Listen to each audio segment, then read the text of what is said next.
House of the Dragon. I needed this so bad. I needed this in my life so bad.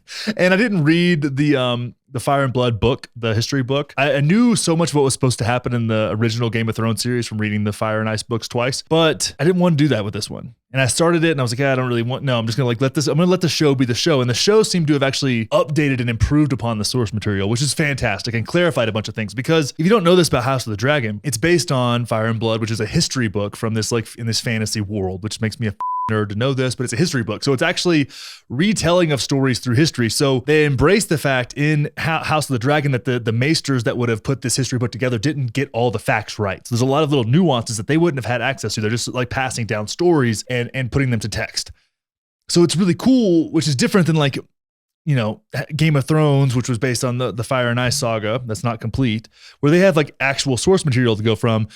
Many times in the Fire and Ice books, or in the Fire and Blood books, you have like multiple different accounts, right, that are different. And I think it's really interesting that they get to play with it this way. And the way they fleshed it out was really, really cool. The dragons are badass. The dragons are way better in House of the Dragon than they were in Game of Thrones. In Game of Thrones, all the dragons were very similar looking and just kind of vaguely different colors, but that's not how it was in the books. They were like distinctly different colors. And dragons throughout time were shaped different and had different colors, different strengths, weaknesses. Like, it was really more fantasy-like, where they're just kind of these magical fire-breathing dragons that are now tamed by people of the blood of old Valyria, right?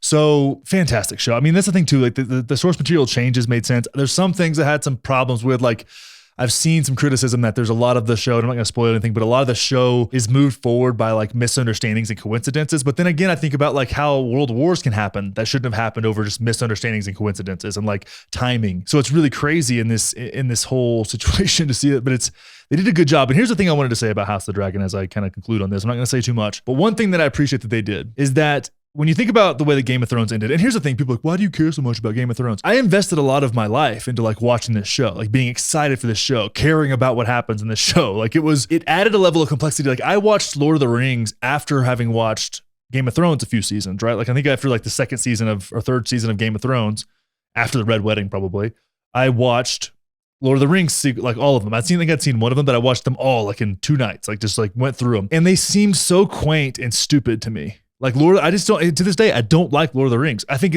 I respect it objectively as like a great story. And people seem to love it. And people that, you know, love this kind of fantasy stuff, like, love that shit. But there was too much like it's good versus evil. And that's kind of what I don't have any interest in that. Right. And what Game of Thrones did was like kind of paint this picture in a much different way. And I think there's a trend in shows that like really move people, that have that more like everyone is great. No one is pure good or evil. Right. Which I think resonates with society so much more. Like, if you think about The Wire, for example, epic show, another HBO show. It's like the cops aren't the good guys, the gangbangers aren't the bad guys. Like, there's so much nuance within the whole situation that you get to now flush out and feel all of that and feel sympathy and frustration and all these things that are real world emotions. And Game of Thrones brought that out in a fantasy show, which was insane. So you care a lot about it. And then Dan and Dave, the showrunners of that show, which it's their fault, and it's George R.R. Martin's fault, the author of the books. He didn't finish the books in time. They ran out of source material, and those guys can't write original shit. So it went from a very slow story that was mostly about like scheming and plotting and all kinds of things, and it turned into like a Michael Bay movie with teleportation. Like, it made no sense. They us, right? And what they did with House of the Dragon that I really appreciate is they came out and said, we owe you guys one. We owe you a story that you can get behind, that you can care about, that you can get invested in, that you can get excited for, and we're not gonna you. Because Dan and Dave, they you. Okay, they were like, oh, well, we want to go make Star Wars movies now, so we're gonna get that Disney money, so let's just wrap this thing up real quick, and just completely abandon character development, writing, dialogue in a dialogue heavy show. Like, the whole show is just people standing in dark rooms lit by fire and talking about scheming. And the balances of on every now and then to be a dope fight scene. That was it. And then they turned it into Ninja Turtles. It was the craziest thing ever. It was awful. And it was so frustrating and depressing. Like, you guys us, man. Like, there's a contract when you make a show like that people like these incredible shows like that. You just can't us with it.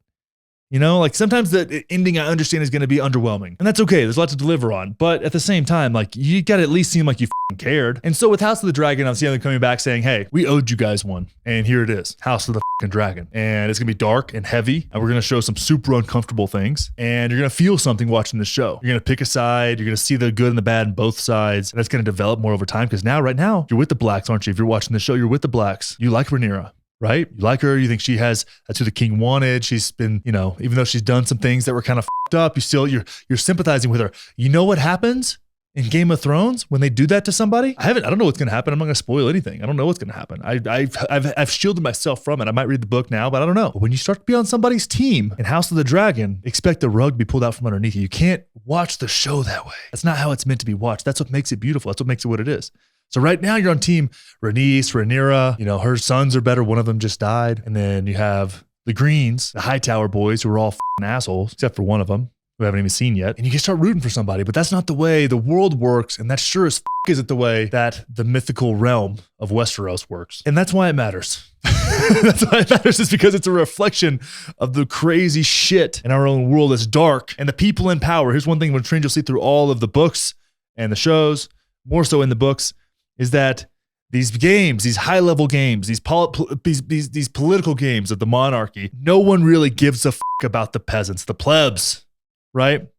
Rhaenys can bust out of the floor of the dragon pit and kill dozens of people. And then as she's looking at the royal family and she has the chance to set them all on fire with dragon fire, end them all, turn them all into charcoal, she flies away because she's benevolent and peaceful. She just smashed like 60 people with her dragon. But she's a benevolent leader. She's peaceful and tranquil, and she's gracious and compassionate. And that's the thing. It's a juxtaposition, which is really interesting to look at. But anyways, House of the Dragon, highly recommend it. 2 thumbs up. If you think that I'm more attractive than Ben Shapiro, then you should probably subscribe to this YouTube channel. I mean, what other political commentator has this kind of fucking bone structure? Really, let's be serious now. You have to look at these YouTube videos. You have to look at them. Do I need to say anything else? Watch some more of these videos. Subscribe. Leave a comment. Hit the thumbs up button. This is the only thing keeping me from having to have an OnlyFans. Just to survive. Watch some more content. Hit that thumbs up button.